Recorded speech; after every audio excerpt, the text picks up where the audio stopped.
Nathanial Hauptfleisch, and my purpose is to help you find your purpose and run with it, and that means I have to do it for myself. So at the moment I'm busy with a series on LinkedIn. I was following this one guy, Nathanial, and he is the leader, especially in Australia, with LinkedIn, and I learned so much from him. So I'm backing out everything I learned, and hopefully we can go on this journey together. So if you're on LinkedIn, please connect with me there. I'm the Woman on Fire, Marthie. It's not difficult to find me. And today I'm talking about the shop window. Now the shop window is very important. This is where you put together your profile. Nathaniel calls it the profile optimization checklist. And he's got 18 points that you have to work through to make sure that you are visible in the way that you want to be.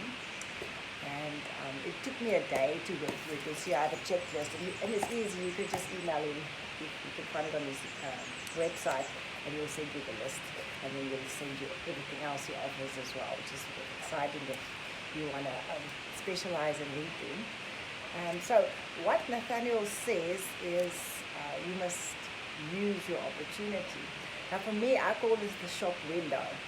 And I don't know if you've ever looked at LinkedIn. When you look at LinkedIn, you see the round circle of a person's profile, and that's their picture. Now that should be a head and shoulder snap, a head and shoulder snap, so that I can see who you are. And I don't know, sometimes I click on it to see what the person looks like. So that if they're sitting like this, they get this angle, or it's a photo that they took with this own cell phone that's not professional looking.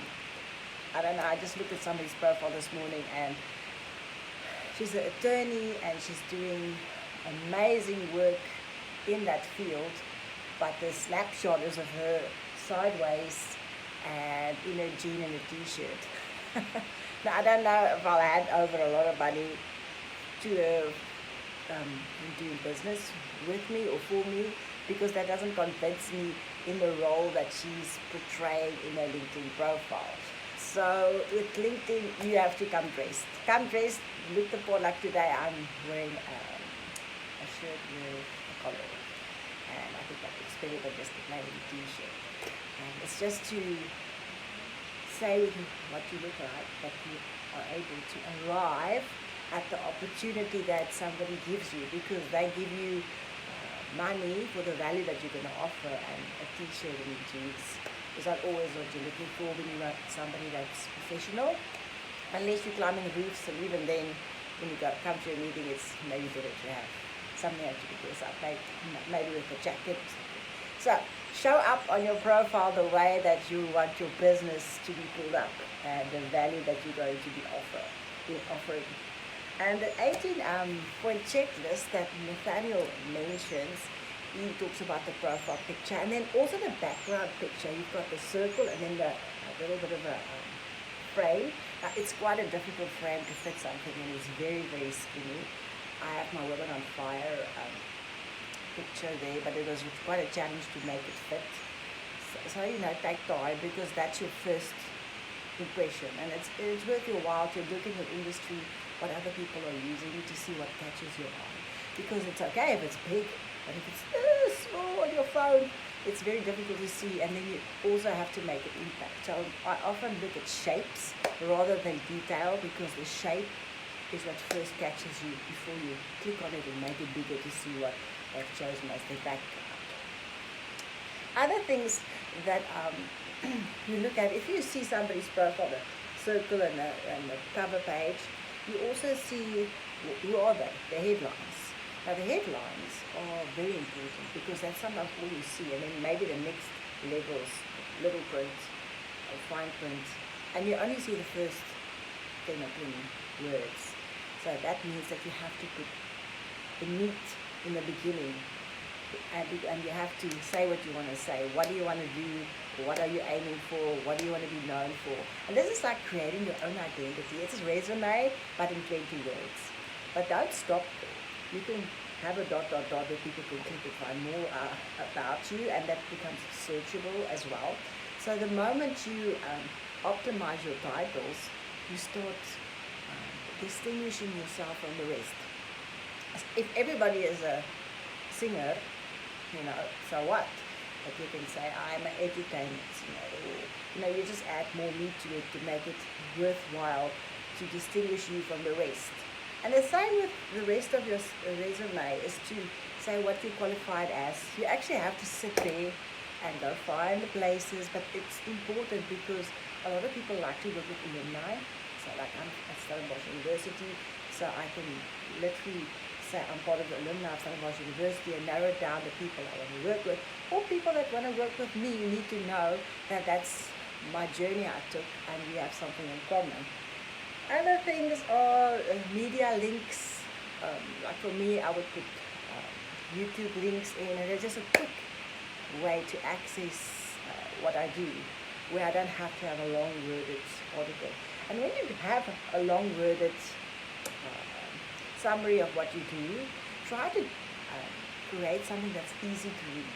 Bullets, short sentences, long sentences, short sentences. It is not one big chunk of text talking about how wonderful you are and nobody knows who's talking. It's better to have it in first person. You introduce yourself, you give away part of your personality and your work ethic and what you're about, because it's a human connection. Even on LinkedIn, if you're a professional, it's still a human connection. People want to know, what's your passion? Why are you into what you're into? Me, I'm into empowering people. I've always loved doing it, and people react to what I've inspired them with. And that's what I love, is to have that reaction and feedback. And if you can convey that in your message, that's first prize. You don't just want to be doing a job, you want to have a career and love it, and people love that you are so passionate about it and bringing the value that you're going to be offering and getting the reward for that. Other things is your interests, say it makes you interesting, maybe you're surfing or you like cooking or whatever it is, and then who do you associate with. You can sync your emails to your profile. I must say I did that and it sort of got stuck, and then I ended up sending 3 connection to emails for LinkedIn to the same person, and it's really annoying. I didn't mean to do that and annoy people, so hopefully people will forgive me, but that's just LinkedIn that got stuck on inviting people. And add publications, that's where you have an article where you write and people are expected to spend 5 or 10 minutes reading it. Certifications, what have you done to enhance your education? Sometimes you've done a degree and after that you've stayed on top of your game, and you need to convey that. And then the last one that I'm still not stuck on, but that's the most difficult one, where you actually have to run out of your office and go find people or phone people or contact people, is recommendations. If you have more recommendations than the next person, that's first prize. So there you go, that's the shop window. It's a lot to take in just in 5 minutes, but tell me what you find is the thing that you look at in LinkedIn the most to decide if the person is going to offer the value they're saying they're going to offer. You can subscribe and comment on my video, and you can share it. You can learn from each other. LinkedIn is, to me, the one place where I can connect professionally with people, and I'm really excited about the journey. I've already got 500 plus connections, which is the first bar. The next one is 1,500 to be an influencer. So we'll see, almost there, 1,350. So have a great Monday.